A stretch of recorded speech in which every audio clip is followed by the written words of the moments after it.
Antes de terminarmos a penúltima, aliás, não a última mensagem que nós ministramos semana passada, como integrar, como aplicar a palavra de Deus na minha vida,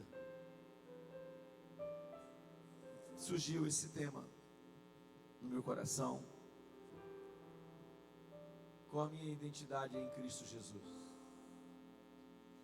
Todos nós temos uma carteira de identidade, que hoje ela é conjunta com a carteira de motorista, na maioria hoje é digital, você vê pelo seu celular.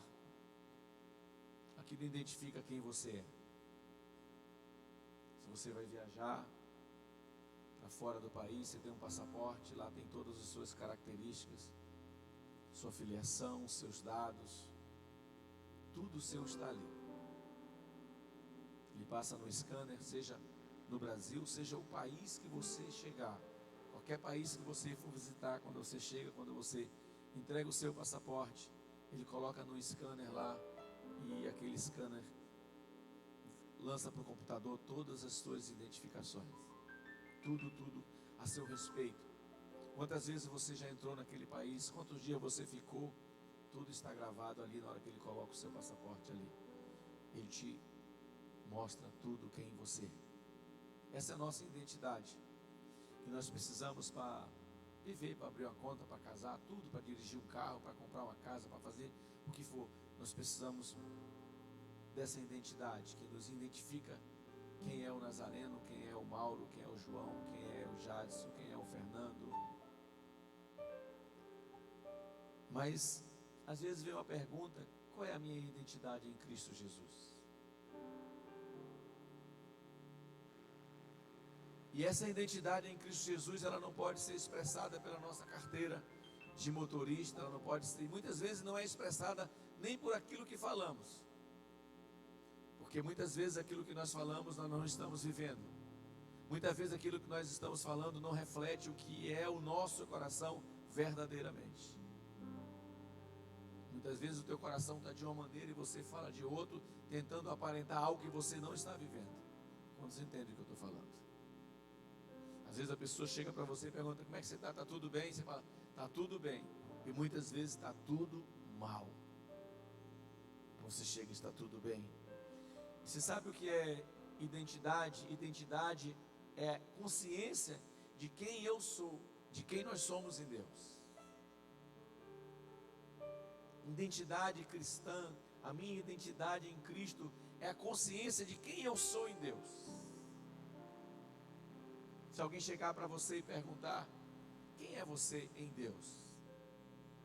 Sabe qual vai ser a minha primeira resposta? Eu sou filho amado de Deus. Eu sou filho querido.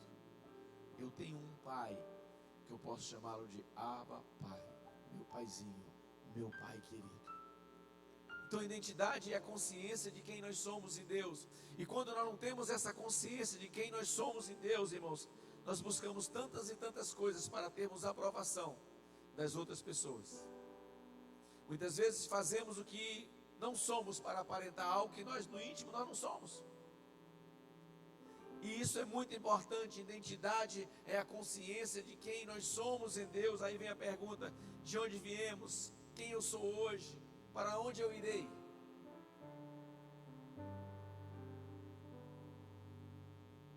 Será que nós temos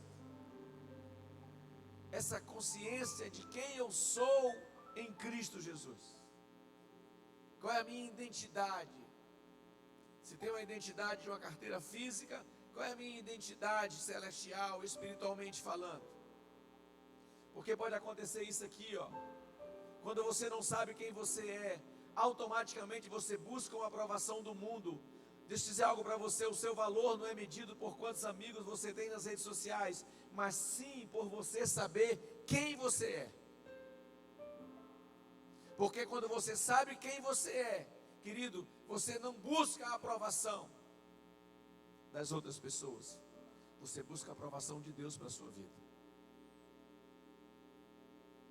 Você não busca fazer porque todo mundo está fazendo. Não, a Bíblia diz, Êxodo, nós falamos semana passada: eu busco fazer mesmo que a maioria faça.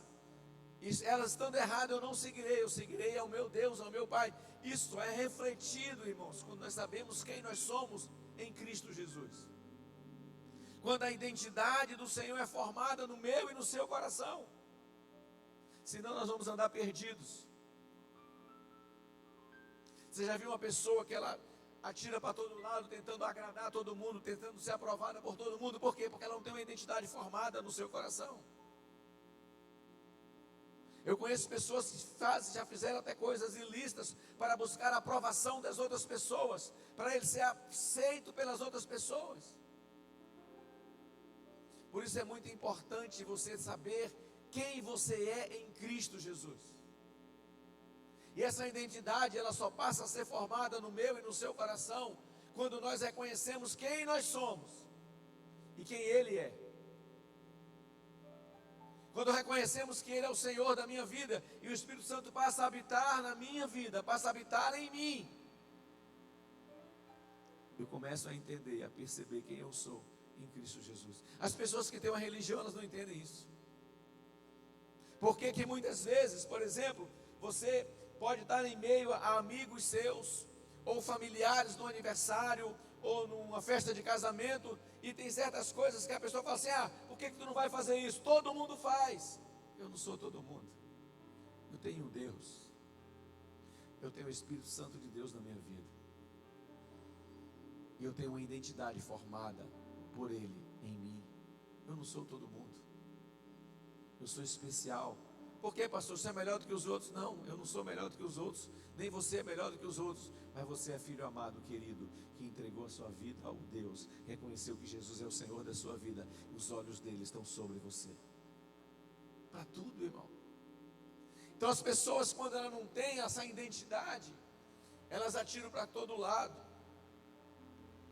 Estamos perdidos quando a opinião humana, a mídia social, a sociedade significa mais para nós do que a palavra de Deus. Você está totalmente perdido quando a opinião humana, a mídia, a sociedade significa mais para nós do que a palavra de Deus. Quando eu tenho uma identidade em Cristo Jesus, querido, a palavra de Deus na minha vida, ela é inegociável. A palavra de Deus na minha vida, ela tem prioridade absoluta. Podemos até falhar, mas quando falhamos e temos o Espírito Santo de Deus agindo em nosso coração, há um caminho de volta, há um caminho de arrependimento. Quando eu sei quem eu sou, quem é Deus, quem é o Senhor da minha vida, irmãos, eu não ando em rodeios, eu sou firme e forte, porque como Paulo diz, eu sei em quem eu tenho crido. E eu sei que Ele é poderoso para fazer infinitamente mais. Eu sei em quem eu tenho crido. E quando eu tenho essa identidade formada no meu coração, os meus olhos não estão no homem, os meus olhos não estão na opinião humana, não estão na mídia social, não estão naquilo que a sociedade aprova, mas a Bíblia reprova. Os meus olhos estão fitos, firmados em Cristo Jesus, olhando para Ele, autor e consumador da minha fé. Não importa se a maioria faz, se Deus reprova, eu não vou fazer. E é lindo e tremendo, irmãos, que quando tomamos posicionamento em nossa vida, como Deus aprova, como Deus avaliza embaixo, assina embaixo. Você acha que quando os discípulos, quando os apóstolos do Senhor, eles são perseguidos, eles são açoitados, eles são mortos, eles são ali totalmente perseguidos pelos romanos, pela elite religiosa, pelo judaísmo? Tu acha que eles não sofrem dor? Claro que sofrem, mas o que é que fortalece eles? A obediência ao Senhor, a obediência a Deus, a obediência à palavra, ela fortalece o teu coração, irmãos. Quem vai te dar força é o Senhor, quem vai te dar sabedoria é o Senhor, mas é importante você ter uma identidade formada no Senhor. Sabe por quê? Porque quando eu não tenho essa identidade formada no meu coração, eu fico preso à aprovação das outras pessoas. Tem uma frase de C.S. Lewis que ele diz assim: a falta de identidade te leva a um labirinto chamado busca por aprovação alheia. E quantas pessoas andam por esse caminho? E quantas pessoas estão perdidas nesse labirinto? Se eu não fizer isso, eu não tenho aprovação dele. Não importa, irmão. na minha vida e na sua vida, nós precisamos ter a aprovação de Deus. Isso é o mais importante na minha vida e na sua vida. E eu queria ler um texto para você. 1 Pedro capítulo 2, versículo 10. Diz assim: antes vocês nem sequer eram povo, mas agora são povo de Deus. Não haviam recebido misericórdia, mas agora vocês receberam misericórdia. Antes eu não era nem povo, mas agora eu sou o quê? Povo de Deus. Eu não havia nem recebido misericórdia, mas agora eu recebi misericórdia. Primeiro nós precisamos entender, se lembra que eu fiz 3 perguntas no início? Quem eu sou? De onde eu vim? Quem sou eu? Para onde eu irei? De onde eu vim? Isso precisa primeiro descer o meu coração. Da onde eu vim? Quem eu sou? Para onde eu irei? Isso são perguntas que você pergunta para as pessoas realmente te dão respostas vazias quando elas não conhecem a Deus. Ou quando elas conhecem a Deus só de ouvir falar, não tem uma vida de relacionamento com Deus. Deixa eu dizer uma coisa para você. Primeira coisa que eu quero falar para você: você foi criado por Deus e para Deus.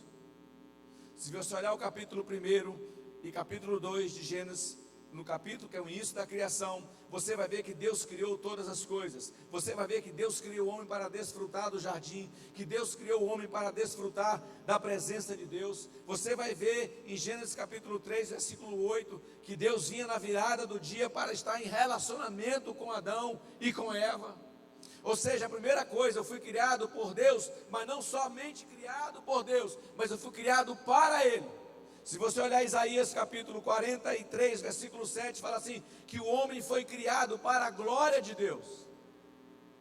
Você foi criado para a glória de Deus, meu irmão. A sua vida é para a glória de Deus, o seu casamento é para a glória de Deus, a sua família é para a glória de Deus, porque você foi criado por Deus e para Deus.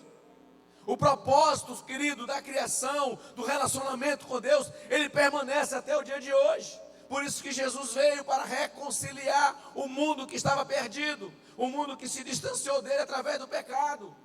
Ou seja, eu fui criado por Deus e para Deus. Diga assim comigo, eu fui. Diga assim, eu fui criado por Deus para ter uma vida de relacionamento com Deus. Esse é o propósito de Deus na criação, na minha e na sua criação. Não somente fui criado por Deus, mas eu fui criado para ter uma vida de relacionamento com Deus, de intimidade com o Senhor, dele me conhecer, de eu conhecer a Ele, não de ouvir falar, mas de ter um relacionamento com Deus. Isaías diz assim, tudo que é chamado pelo meu nome, a quem criei para a minha glória, a quem formei e fiz, o homem está incluído nisso, irmão. Diga assim, eu fui criado por Deus e para Deus. Mas o que aconteceu? O homem peca. Eu preciso trazer isso para você. Quem já pecou aqui uma vez, levanta a mão aí. Quem já pecou 10 vezes, levanta a mão aí. Quem já pecou muitas vezes, levanta as pernas, a mão. Olha para a pessoa do seu lado com um olhar bem espiritual. Mas você pecou, hein? Você é pecador, né? Essa é sua carinha de santo. Em Gênesis 3, irmão, nos mostra o relato da queda do homem. Se você olhar Romanos capítulo 5, versículo 12, diz assim, olha, da mesma forma como o pecado entrou no mundo por um homem, e pelo pecado a morte, assim também a morte veio a todos nós homens, porque todos pecaram. Da mesma maneira que o pecado entrou através da vida de Adão, essa semente adâmica, ela perpetuou em gerações e gerações. Você pode olhar na história, você pode olhar na Bíblia, a história das gerações, a história dos povos, a história dos reis, todos eles erravam, eles se arrependiam, eles pecavam, vinha juízo de Deus sobre eles, se voltavam para Deus. A humanidade tem uma semente, uma natureza pecaminosa, irmãos. Entrou lá no Éden. Se você olhar Romanos capítulo 3, versículo 23, é um texto muito conhecido porque todos pecaram e estão destituídos da glória de Deus. Agora faz um paralelo de Gênesis capítulo 3, Gênesis capítulo 2. O Senhor vinha, o Senhor criou todas as coisas, o Senhor colocou Adão no jardim do Éden. Deus estava presente lá. Quem era o pastor de Adão, querido? O próprio Deus. Quem era o pastor de Judas, querido? O próprio Jesus. Você é livre, olha para mim aqui. Eu e você somos livres para escolhermos, mas nós somos reféns das consequências das nossas escolhas. Você não tem como escolher a consequência da escolha que você faz. A escolha que eu faço, eu não tenho como escolher a consequência dela. Em Gênesis capítulo 3, eles pecam. O pecado passa a toda a humanidade, a todas as gerações até o dia de hoje. Romanos 6, 23 diz assim, que o salário do pecado é o quê? É a morte. Por que que o diabo investe tanto em tantas coisas, em tantos valores, em tantas ideologias, para destruir tudo aquilo que Deus estabeleceu como certo, como princípio, como valor? Por que que o diabo investe tanto nas nossas crianças, para mudar, tirar a inocência delas? Deus criou macho e fêmea, irmãos. Nem a ciência consegue provar o contrário. Existe cromossoma masculino e cromossoma feminino. A mulher tem útero e o homem tem próstata. Não tem como. O interior está ali, pode mudar tudo, mas dentro continua sendo homem e dentro continua sendo mulher, porque Deus criou assim. E o diabo tenta fazer com que essas coisas sejam normais, que a sociedade aceite. Não. Nós não andamos, queridos, segundo os conceitos do mundo. Nós andamos segundo o conceito das verdades da palavra de Deus.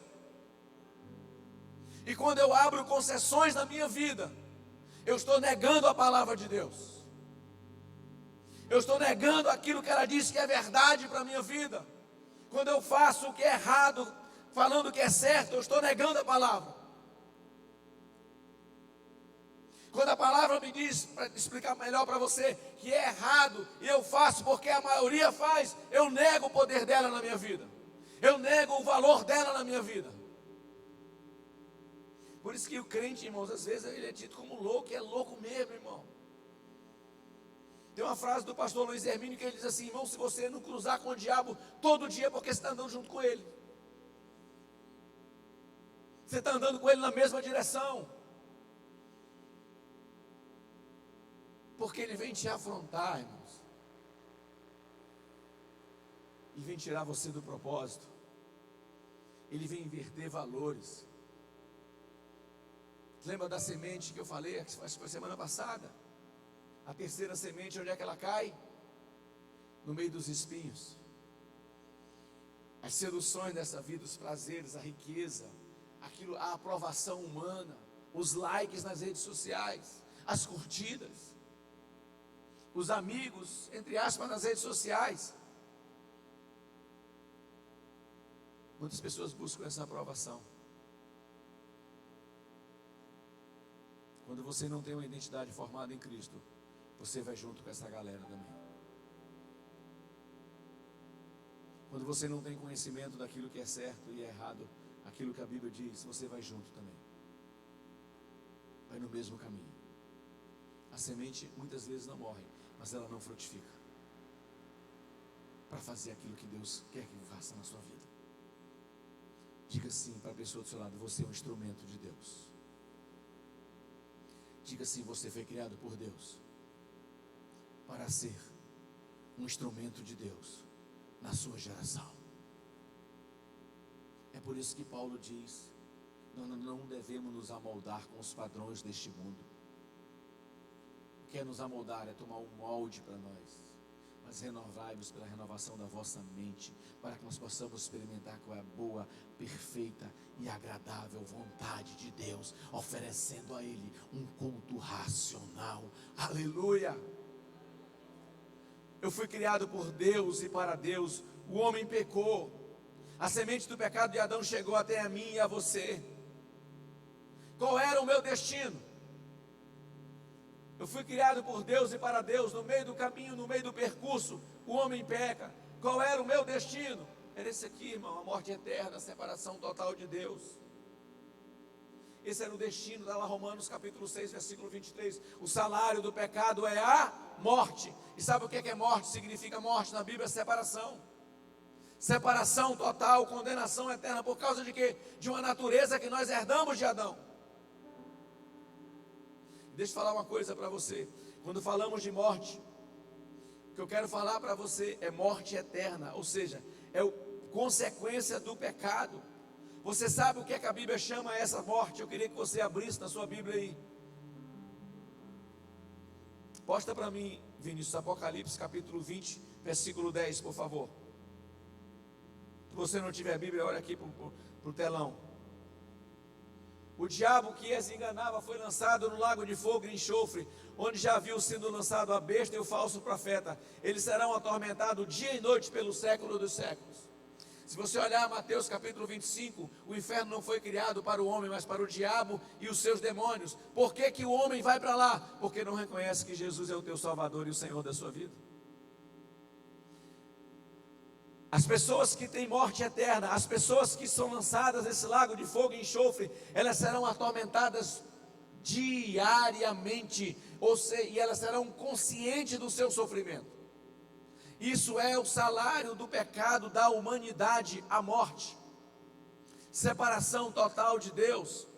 A Bíblia diz, Pedro diz assim que é um local de densas trevas. Mateus diz que é um local de sofrimento, tormento, escuridão, trevas, de muito sofrimento. Apocalipse 20, versículo 15, por favor. Versículo 15. Aqueles cujo nome não foram encontrados escritos no livro da vida foram lançados aonde, irmãos? Eles não foram encontrados escritos aonde? No livro da vida. Quem é que tem a posse do livro da vida? É o Senhor. Quem escreve no livro da vida é o Senhor. Ou seja, a minha vida, ela é feita de escolhas. Se você olhar Deuteronômio capítulo 30, eis que coloco a vida e a morte diante de vocês. Escolhe a vida, eis que coloco a bênção e maldição. Escolhe, pois, a bênção. Eis que coloco a luz e as trevas. É Ele que nos transporta das trevas para a sua maravilhosa luz. Mas Ele nos transporta quando nós escolhemos servir a Ele e segui-lo de todo o nosso coração. Bota Apocalipse capítulo 19, versículo 20, por favor. Depois disso, a besta, porém, foi presa, e com ela o falso profeta que havia realizado os milagres, os realizados sinais milagrosos em nome dela, com as quais ele enganou os que receberam a marca da besta e adoraram a imagem dela. Os dois foram lançados vivos no lago de fogo e enxofre. Isso é o destino do homem, irmãos, que vive na prática do pecado e que não tem Jesus como seu Senhor e seu Salvador. Apocalipse 21, versículo 8, por favor.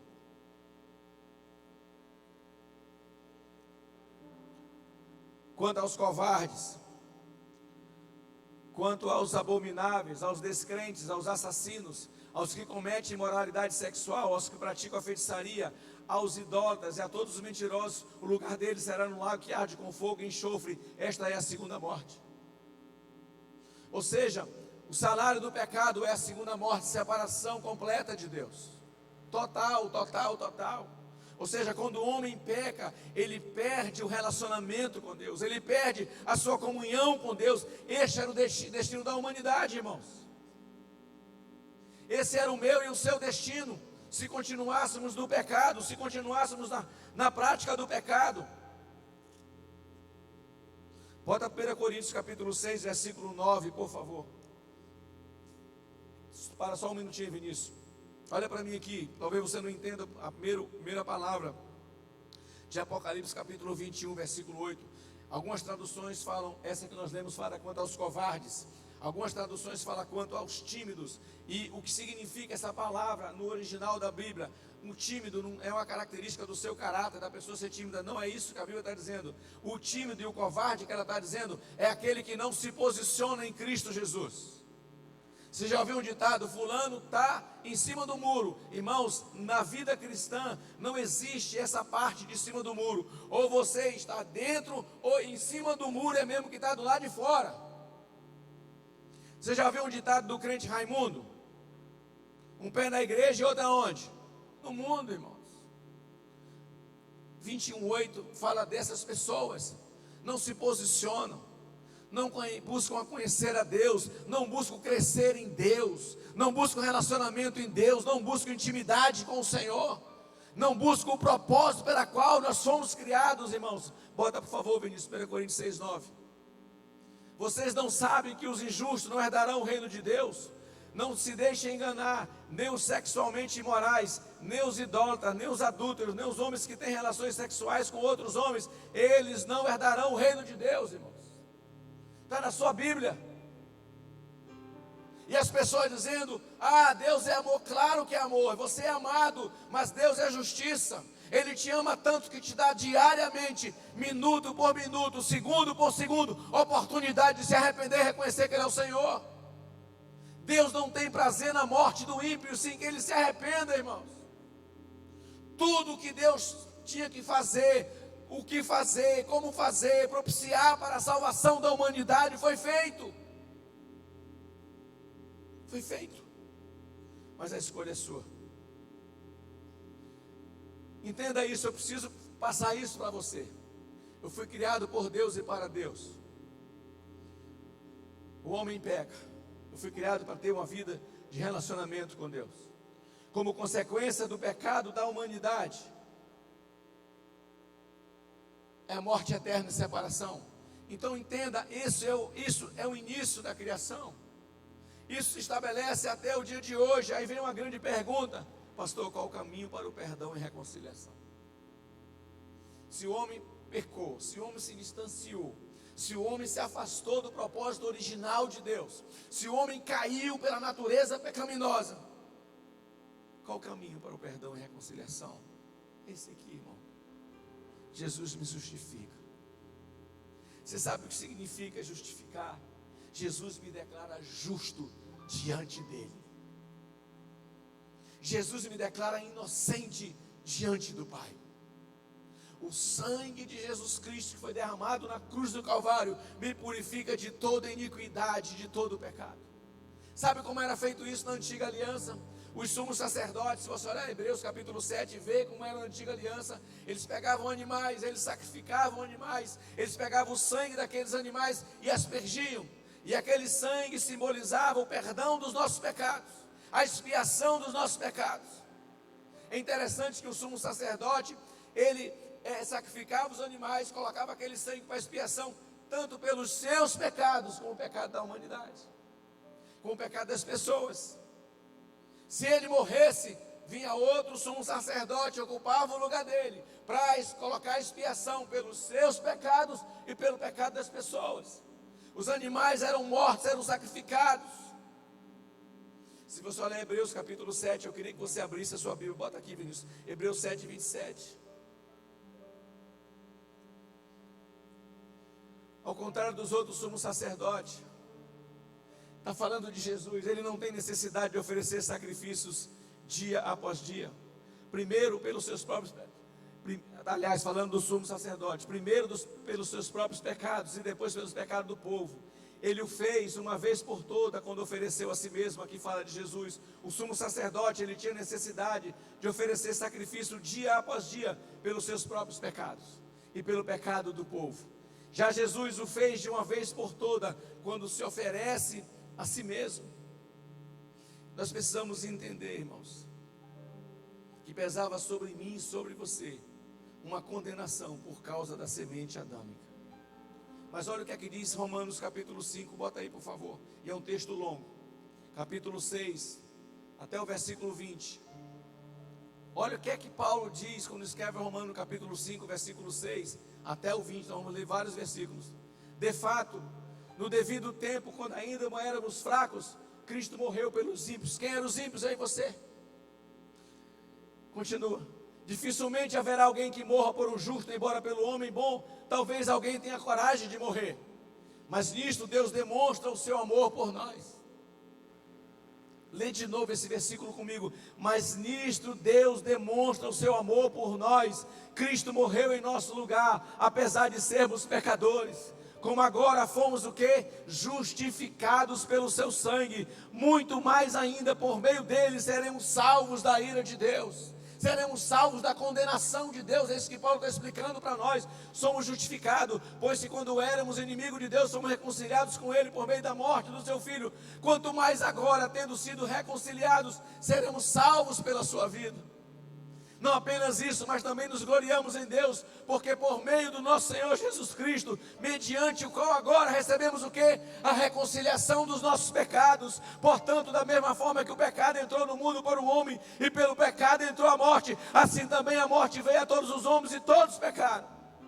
Porque antes de ser dada a lei, o pecado já estava no mundo, mas o pecado não é levado em conta quando não existe lei. Todavia a morte reinou desde Adão até Moisés, mesmo sobre eles que não cometeram pecado, semelhante à transgressão de Adão, o qual prefigurava aquele que havia de vir.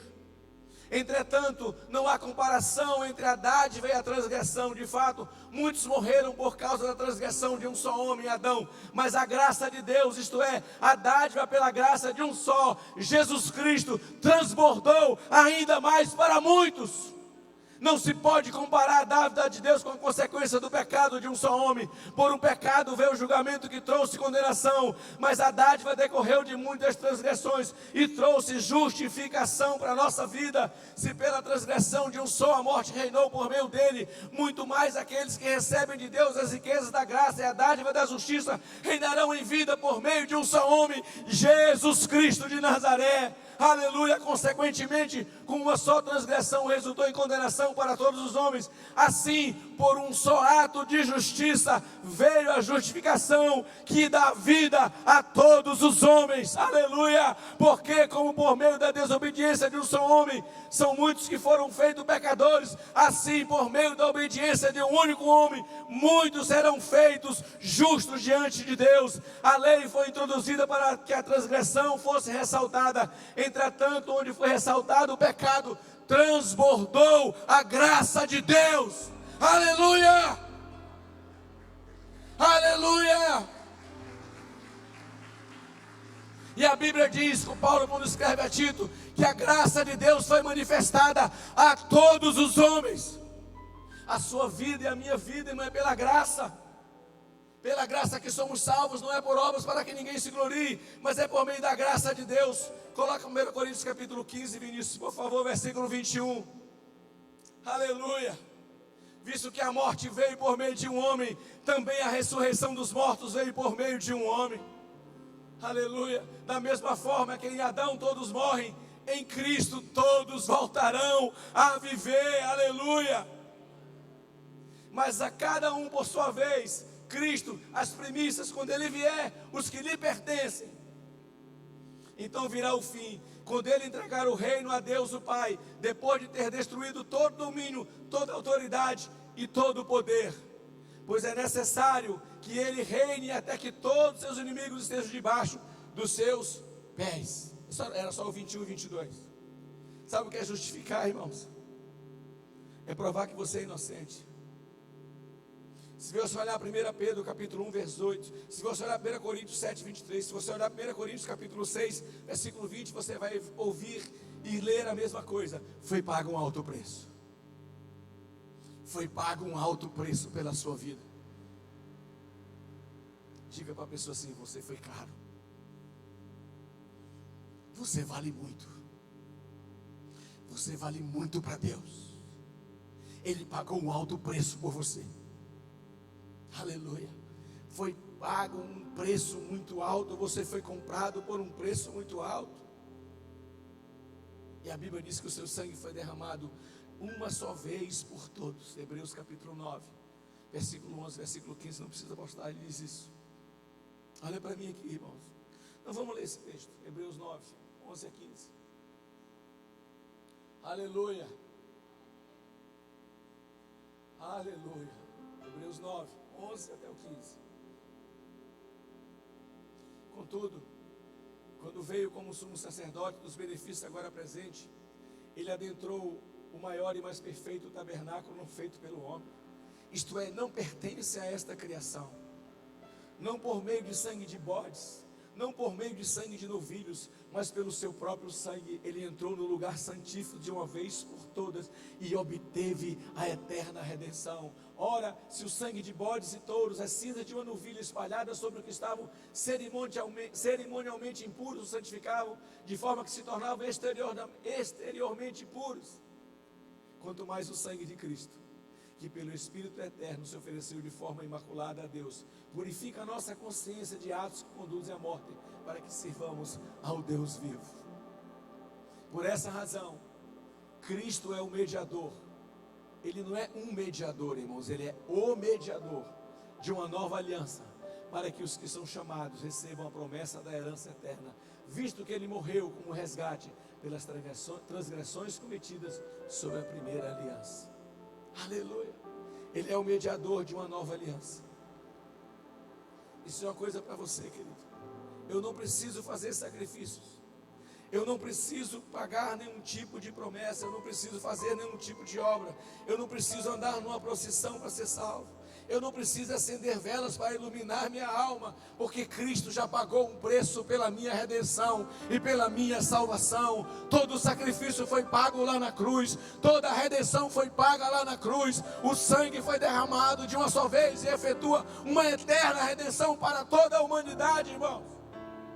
Quando eu busco outro caminho, quando eu busco outra coisa que me ensina o que eu aprendi, eu estou declarando no meu coração que o sacrifício dele não foi suficiente para a minha vida. Eu não preciso fazer mais nada, porque ele pagou o meu preço, foi pago lá na cruz. Eu sou livre em Cristo Jesus. A semente de pecado, a natureza pecaminosa me dá hoje uma nova identidade em Cristo Jesus, porque ele me comprou, ele me pagou o meu preço. Aleluia, será que você entende isso? Tudo o que eu preciso já está pronto e foi feito através de Jesus Cristo na cruz do Calvário. Qual foi uma das últimas palavras que ele declarou? Pai, está o que? Consumado. Está consumado o que? A minha salvação, a minha redenção, a minha libertação, a cura dos meus pecados, irmãos, na cruz do Calvário. Aleluia, aleluia. Ele veio cumprir o propósito de nos salvar, de nos redimir, de restaurar a minha vida, restaurar o caráter da humanidade, irmãos. Aleluia. Levantar os improváveis, usar os improváveis. Será que você entende isso? O salário era a morte, era a condenação eterna, mas ele paga o preço para a minha vida. Esse era o destino da humanidade até Jesus, era a morte e separação, porque todos pecaram, e o salário do pecado é a morte. Jesus vem, me justifica, me declara justo diante do Pai. Eu reconheço que sou pecador, eu reconheço que Jesus é o Senhor da minha vida. Aí vem a pergunta: e agora, quem sou eu?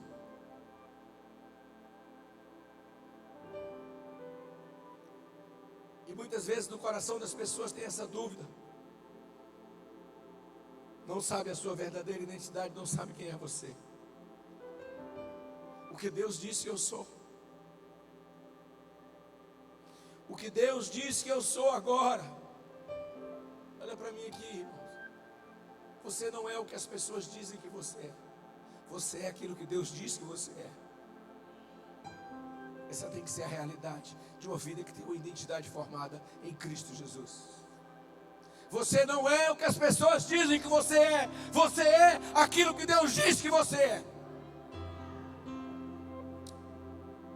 Sabe a primeira coisa que eu sou? Eu sou nova criatura em Cristo Jesus. Aleluia, 2 Coríntios 5,17. Se alguém está em Cristo, é nova criatura, as coisas velhas se passaram e tudo se fez novo. Efésios 4:24, e se vos revistais do novo homem, que segundo Deus é criado em verdadeira justiça e santidade.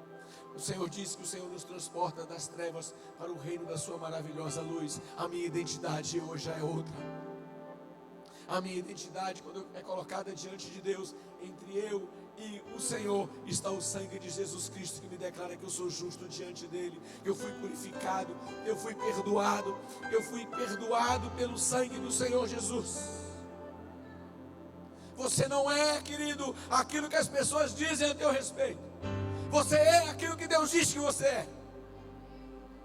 Aleluia. Você não é aquilo que a sociedade diz. Você é aquilo que Deus diz que você é. Você não tem o que as pessoas dizem que você tem. Você tem aquilo que Deus diz que você tem. Você pode aquilo que Deus diz que você pode. Isso precisa descer ao meu e ao seu coração, irmãos. Sabe por quê? Olha para mim aqui. O diabo vai tentar roubar essa tua identidade. O diabo vai tentar minar a tua identidade em Cristo Jesus. Porque quando você não sabe o que você é, você vai viver como no labirinto, como foi falado. Você vai viver perdido. Você vai viver de altos e baixos. Você vai viver numa estrada cheia de curvas que você não vai saber para onde ir. Cheia de encruzilhadas. Sabe por que ele vai tentar fazer isso, irmãos? Porque uma pessoa sem identidade, ela vai tentar viver provando para os outros aquilo que muitas vezes ela nem é. Mas ela quer passar para as pessoas, para ter a aprovação das pessoas. Aleluia. Quando eu olho para Jesus, quando Jesus vai diante de Herodes, se você olhar quando Pilatos manda ele para Herodes, quando Herodes vê Jesus, ele se alegra, porque ele queria ver algum sinal miraculoso de Jesus. Ele só tinha ouvido falar. Jesus faz alguma coisa para ele, porque ele sabia quem ele era, irmão. Ele não precisava provar nada para ninguém, porque ele sabia qual era a identidade dele em Cristo Jesus. Qual foi a primeira tentação? Quando Jesus vai para o deserto, se tu és o quê? O Filho de Deus. Colocou em dúvida. Jesus sabe quem ele é. Eu e você precisamos saber quem nós somos em Cristo Jesus. A nossa referência é o próprio Jesus. Ele sabia quem ele era. Ele não precisava provar nada para ninguém, porque a identidade dele, ele sabia quem ele era. Eu e você precisamos saber quem nós somos em Cristo Jesus. Eu sou nova criatura. Como nova criatura que eu sou, como nova criatura eu tenho aquilo que Deus disse que eu tenho. Como nova criatura eu posso aquilo que Deus que pode. E como nova criatura, sabe o que é que eu sou? Eu sou filho amado.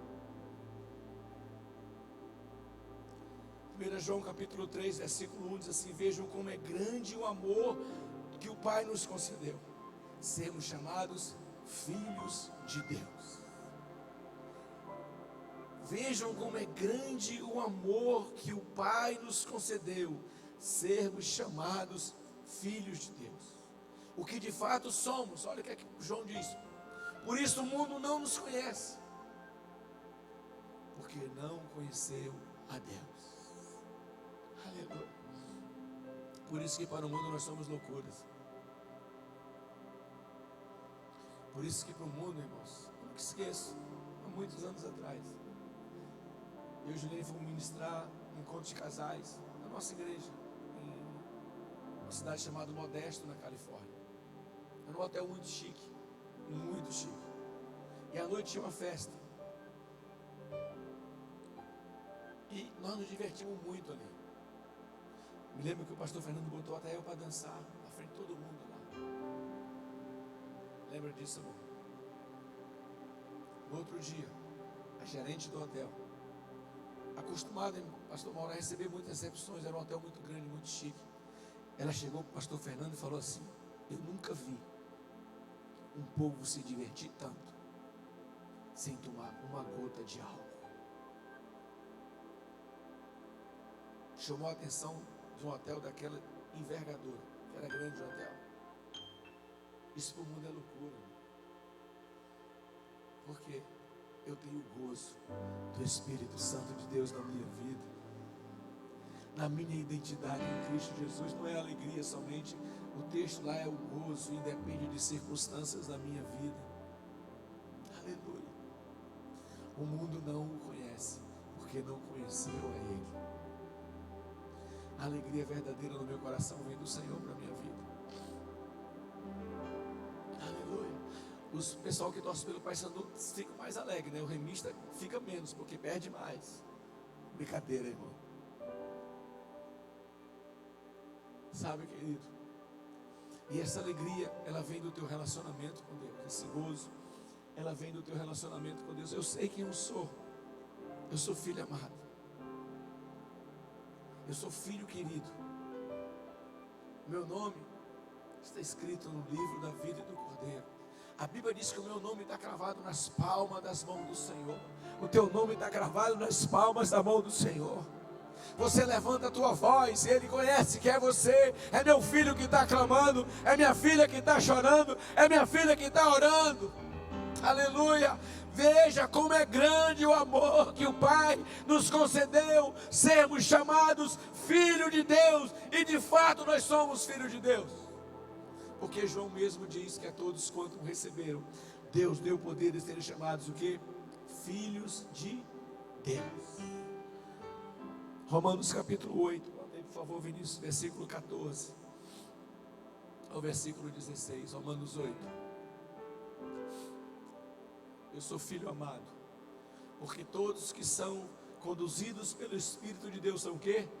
Filhos de Deus. Porque vocês não receberam o espírito de escravidão. Irmão, quem escraviza é o diabo, é o pecado. Homem escravo da prostituição, homem escravo das drogas, homem escravo do álcool, homem escravo do cigarro. E a Bíblia diz, se alguma coisa te domina isso, você é escravo dessa coisa. 1 Pedro diz, para novamente temerem, mas você receber o Espírito que os torna o quê? Filhos por adoção, por meio do qual clamamos, Abba, Pai, Abba, Pai, aleluia. O próprio Espírito testifica ao nosso Espírito que eu sou, diga eu sou, diga filho de Deus, aleluia. Bota o outro, por favor, até o 16, é isso mesmo. E se somos filhos, somos herdeiros e co-herdeiros de Cristo. Se de fato sofremos com Ele, também com Ele seremos o quê? Glorificados. Aleluia. Sabe o que eu sou? Diga assim, sabe o que eu sou? Olha para a pessoa falando, sabe o que eu sou? Romanos 8,17 diz que eu sou herdeiro de Deus e co-herdeiro com Cristo Jesus. Diga assim para a pessoa, sabe o que eu sou? Apocalipse capítulo 5, versículo 10 diz que eu sou rei e sou sacerdote. Sabe o que eu sou? 2 Coríntios capítulo 5, 21 diz que eu sou justiça de Deus. Sabe o que eu sou? Deuteronômio capítulo 28, 13, eu sou cabeça e não cauda, estarei por cima e não por baixo. Sabe o que eu sou? Deuteronômio 28, 3, eu sou abençoado, seja no campo ou seja na cidade. Sabe o que eu sou? Eu sou abençoado em tudo que eu fizer. Sabe o que eu sou? Paulo diz em 1 Coríntios 2, eu sou santificado em Cristo Jesus. Sabe o que eu sou? Mateus 5, 13 e 14. Eu sou o sal da terra. Eu sou luz do mundo. Sabe o que eu sou? Eu sou geração eleita. Eu sou nação santa. Eu sou povo de propriedade exclusiva do Senhor. Sabe o que eu sou?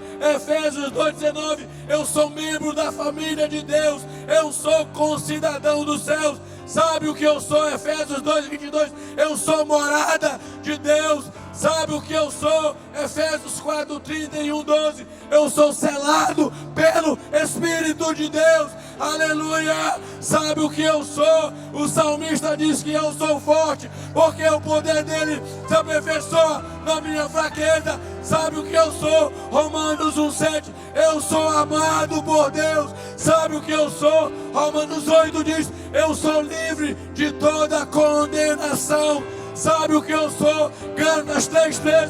Eu sou livre de toda maldição. Sabe o que eu sou? 1 Pedro 2,24. Eu sou curado pelas feridas de Deus. Essa é a minha identidade. Aleluia. Essa é a minha identidade. Eu sou aquilo que Deus disse que eu sou. Oh, eu sou guardado por Deus. Eu sou a menina dos olhos de Deus, irmãos. Eu não sou aquilo que as pessoas dizem que eu sou. Eu sou aquilo que Deus diz que eu sou. Aleluia! Essa faz parte da tua identidade, irmão. Isso faz parte da minha identidade.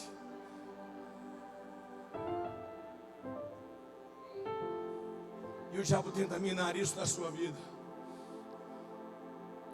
O diabo tenta roubar isso da sua vida.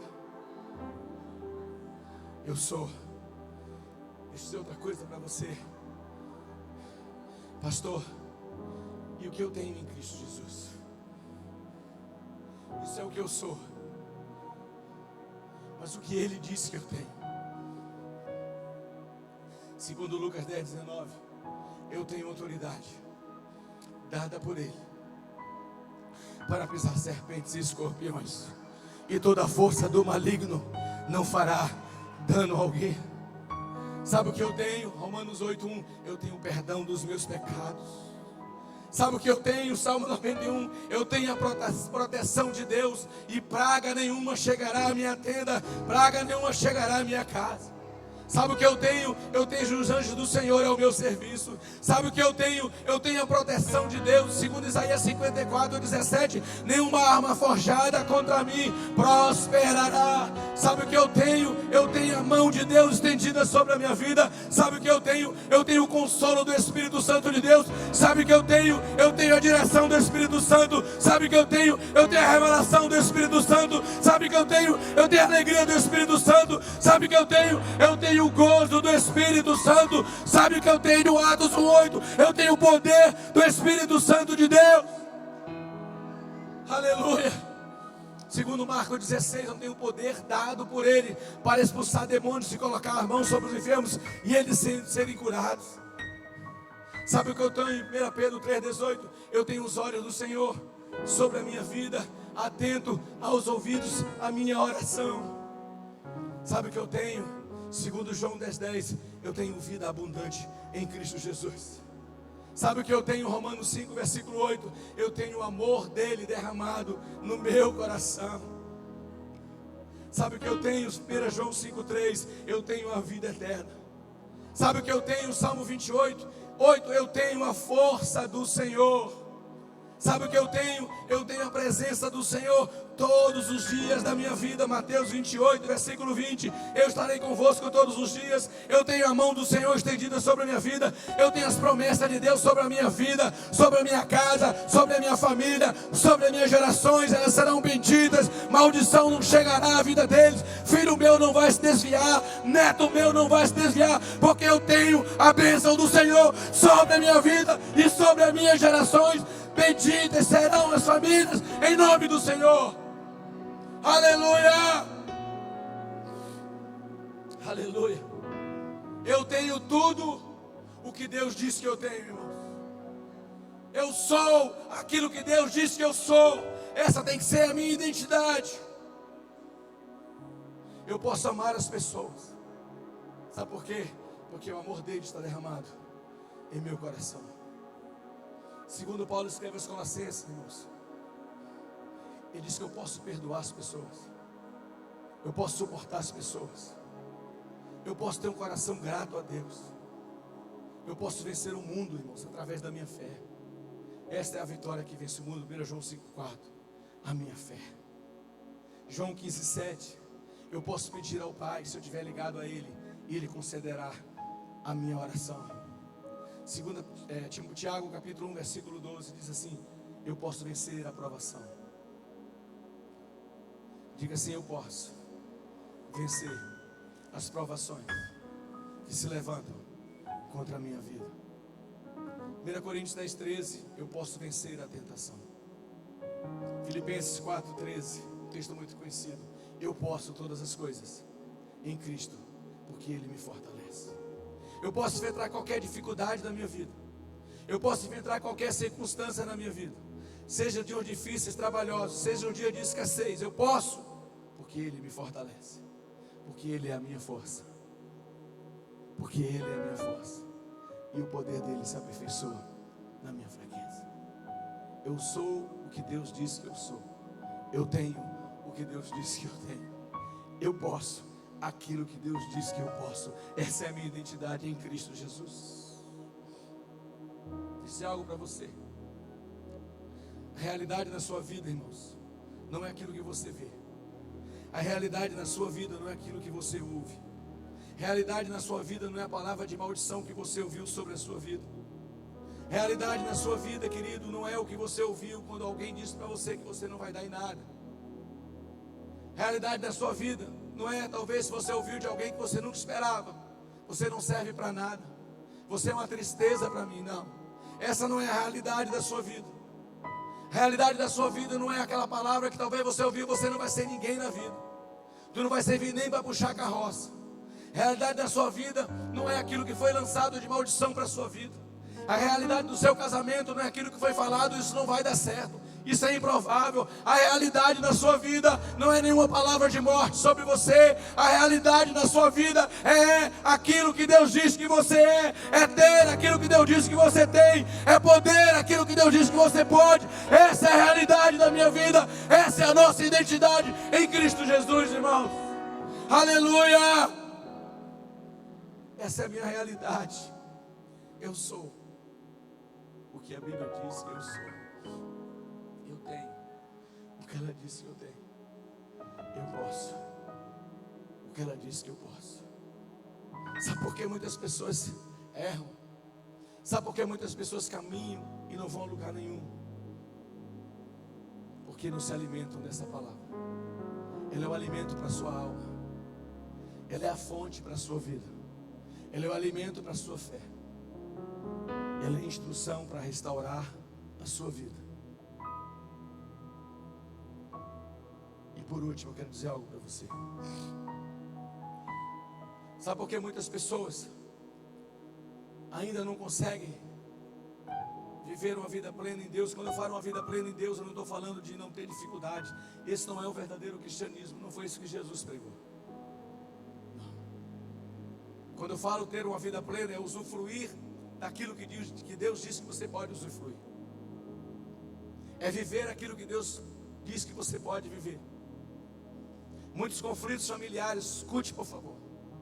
Muitos problemas familiares, muitos problemas de relacionamento sexual entre marido e esposa. Muito problema de relacionamento de pais e filhos, de filhos e pais. Viver uma vida plena no meu casamento. Viver uma vida plena no meu relacionamento com meus filhos, com as minhas filhas e com os meus netos. Não que não tivemos problema, irmãos. Às vezes a gente tem problema, tem dificuldade. Às vezes se chateia um com o outro, briga, a verdade não é. Não é isso que eu estou dizendo. Mas usufrui aquilo que Deus tem para você. Não é viver o tempo todo com problema, com dificuldade, em crise, não. É passar por uma, pode vir outra. Você vai passar também. Porque Deus está na sua vida, Deus é com você, se você está com Ele. Mas tem uma coisa que lá na terceira carta de João, no versículo 2, só ouça. Ele diz assim: amado, desejo que você tenha boa saúde e que tudo lhe corra bem, assim como bem vai a tua alma. Sabe o que eu posso ter também, irmãos? E isso, se eu não tiver, vai influenciar em todos os meus relacionamentos. Uma alma curada. Uma alma totalmente restaurada. Sem dores. Sem feridas que não foram fechadas. Como eu sei, pastor, que essa ferida não foi fechada? Quando você lembra, causa dor no seu coração, traz mágoa, traz ressentimento da pessoa que te causou essa dor. É porque a ferida está aberta. Quando a ferida está fechada, você lembra e fala: mas eu estou curado, eu abençoo a vida dessa pessoa. Eu vou orar por essa pessoa. Uma alma curada, ela é instrumento de Deus, de cura para muitas pessoas. Uma alma doente, ela é instrumento do diabo para matar e destruir as pessoas que estão ao seu redor.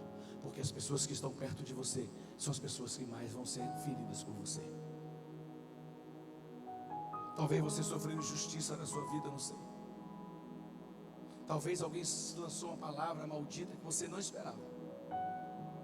Talvez o teu pai, tua mãe não seja uma pessoa, um amigo, uma pessoa próxima. Você chegou para você e falou algo que te machucou, que te magoou.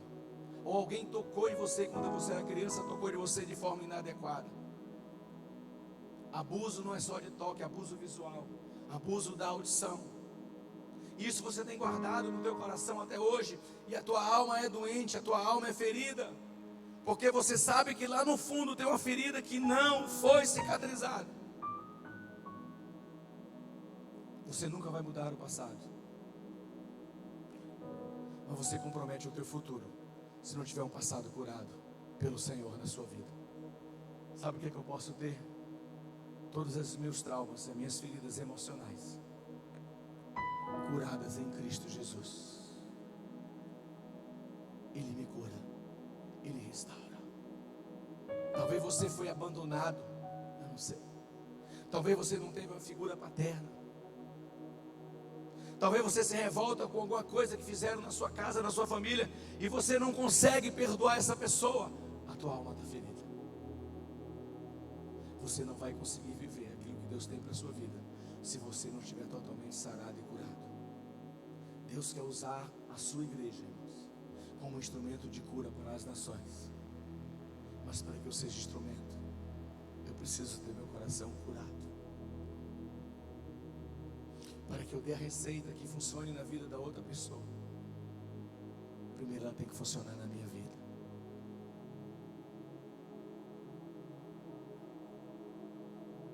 Talvez alguém disse para você assim, você guarda isso até hoje: você não vai dar para nada, você vai ser mais um drogado nas ruas da cidade, você vai ser mais uma mulher sem futuro. Eu queria que você ficasse de pé no seu lugar. Deus levantou os improváveis do passado. Deus levanta os improváveis hoje. Quem era Raabe? Uma prostituta em Jericó. Quem é Raabe para nós hoje? Faz parte da genealogia do Senhor. Eu sou o que Deus diz que eu sou. Eu não vivo na realidade daquilo que as pessoas dizem que eu sou. Eu vivo na realidade daquilo que Deus diz que eu sou. Eu tenho aquilo que Deus diz que eu tenho. Eu posso aquilo que Deus diz que eu posso. Sabe, queridos, essa palavra queimou no meu coração tem 2 semanas. Eu terminei de preparar ontem, era quase 11 da noite. Eu tinha um rascunho, não tinha passado para cá.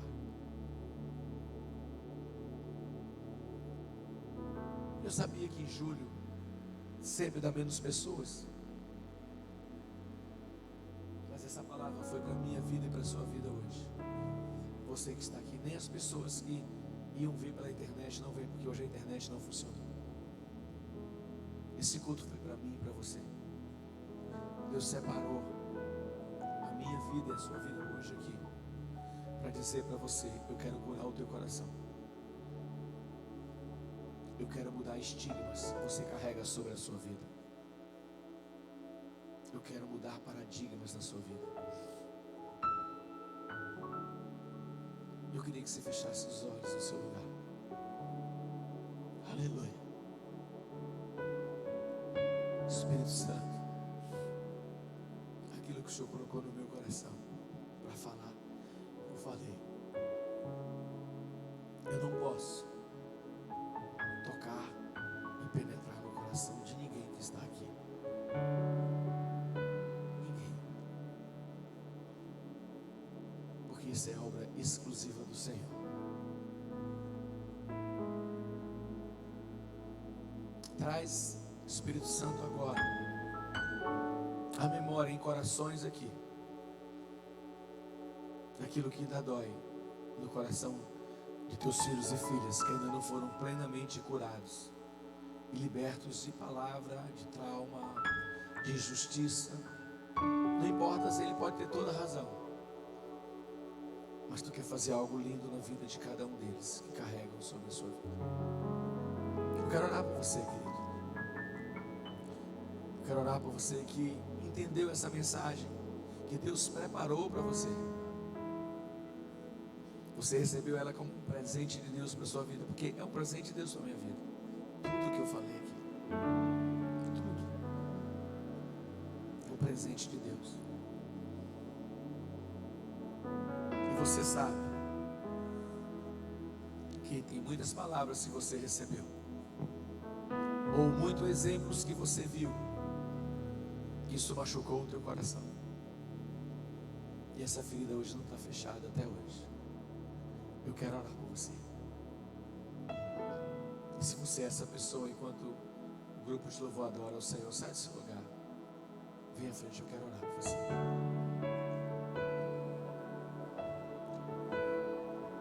Hoje é uma de cura da alma. Pastor Arius, fica aqui com o John. Fica aqui com ele, abraça ele. Feridas na sua alma. Tem coisas aqui, irmão, que só você e Deus sabe. Ninguém sabe, nem a sua esposa sabe. Mas você carrega isso sobre os teus ombros. Sai do seu lugar. Deixa Deus curar você. Deixa Deus agir na sua vida. Deixa Deus agir na sua vida.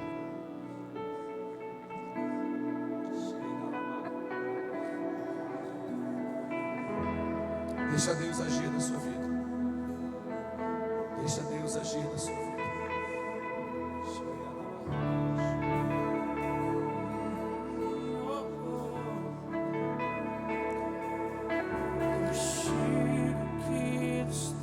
Deixa Deus agir na sua vida.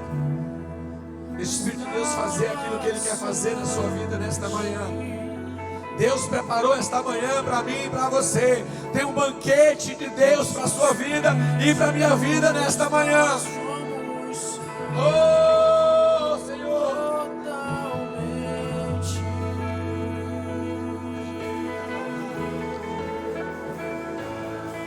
O castigo que nos traz a paz estava sobre ti. Tem pessoas que você não consegue liberar o perdão.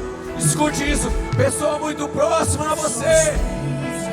Você não esperava o que ela fez. Você não esperava o que ela é. Isso machuca o teu coração. Hoje é um dia de Deus liberar isso na sua vida. Destravar a sua vida, irmãos. Escute, olha para mim aqui. Você que está sentado. Tem romperes de Deus em nossa vida. Que Deus quer romper. Que eu e você rompamos. Mas enquanto nossa alma não for curada, nós não vamos romper naquilo que Deus quer te colocar. Entenda isso. Entenda isso. Talvez você seja discriminado pela sua família. Isso dói o teu coração.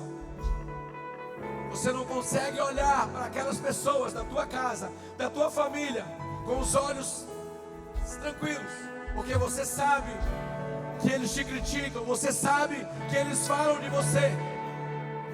Mas nesta manhã Deus quer curar o teu coração. E você que é criticado, Deus vai usar a tua vida para você levar luz para aquela casa e para aquela família. Mas o teu coração precisa ser curado. Você precisa abraçar e amar as pessoas de verdade. Amar de todo o coração. Não é de boca, não é cumprimentar por cumprimentar, não. É o amor de Deus derramado no seu coração. E através da sua vida, você amar as outras pessoas. E a minha palavra para você nesta manhã é que vem de Deus. Deixa o Senhor agir na sua vida.